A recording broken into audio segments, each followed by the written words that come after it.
muslimin rahimakumullah, di dalam kitab Riyadhus Shalihin karya dari Imam Nawawi rahimahullah taala alaih disebutkan bahwa suatu ketika baginda Rasulullah sallallahu alaihi wasallam ketika sedang duduk-duduk bermajlis bersama para sahabat radhiyallahu taala anhum ajma'in, Rasulullah bertanya kepada mereka, "Atadruna manil muflis?" Wahai sahabat-sahabatku, tahukah kalian siapa orang yang bangkrut? Siapa orang yang celaka? Siapa orang yang melarat itu? Kata Rasulullah. Kemudian para sahabat menjawab, "Al-muflisu fina man la dirhama wa la mata'a ya Rasulullah." Orang muflis, orang yang bangkrut, orang yang melarat, orang yang rugi menurut kami wahai Rasulullah adalah orang yang tidak punya uang, orang yang tidak punya harta benda. Itulah orang yang rugi, itulah orang yang celaka wahai Rasulullah.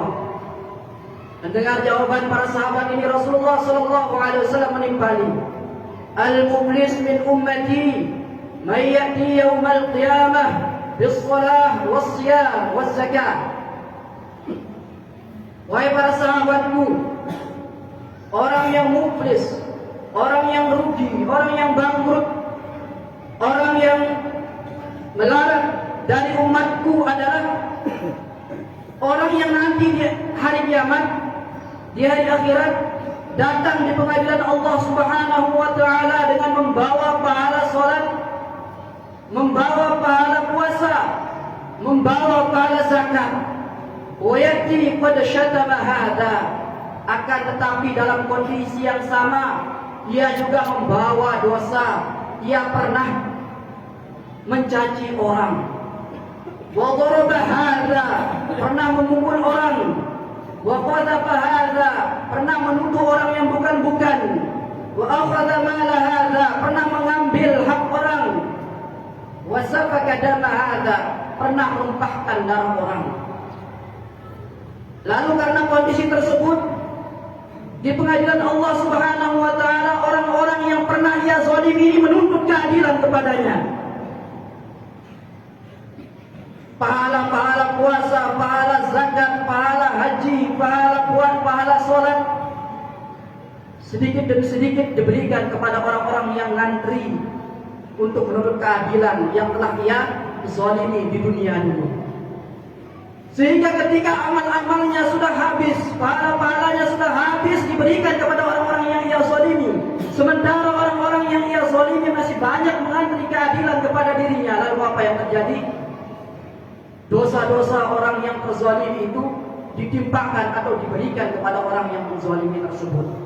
Sehingga kalau tadi ia banyak membawa pahala, sekarang ia kondisinya banyak menanggung dosa. Inilah orang-orang yang rugi, inilah orang-orang yang bangkrut. Maka sebab dosa-dosa yang tadi punya tadi, ia lalu dilemparkan ke dalam neraka jahanam. Na'udzubillahi min dzalik. Ma'asyiral muslimin, jamaah Jumat yang dirahmati Allah Subhanahu wa taala. Di antara hikmah yang bisa kita petik dari hadis di atas adalah yang pertama, perbuatan zalim apapun bentuknya, ucapan kahia atau perbuatan kahia akan kita bawa sampai ke akhirat di hadapan Allah, di pengadilan Allah Subhanahu wa taala, yang mana pengadilan Allah adalah pengadilan yang seadil-adilnya.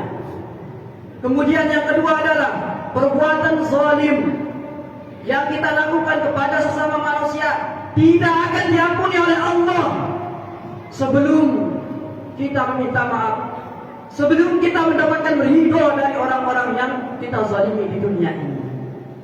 Oleh karena itu, selagi kita masih diberikan kehidupan di atas dunia ini agar kita selamat di dunia dan di akhirat, hendaknya kalau kita merasa sudah melakukan kezaliman kepada saudara-saudara kita, kita datangi saudara-saudara kita minta maaf, kita meminta keridhaan dari saudara-saudara kita agar kita selamat dunia dan akhirat.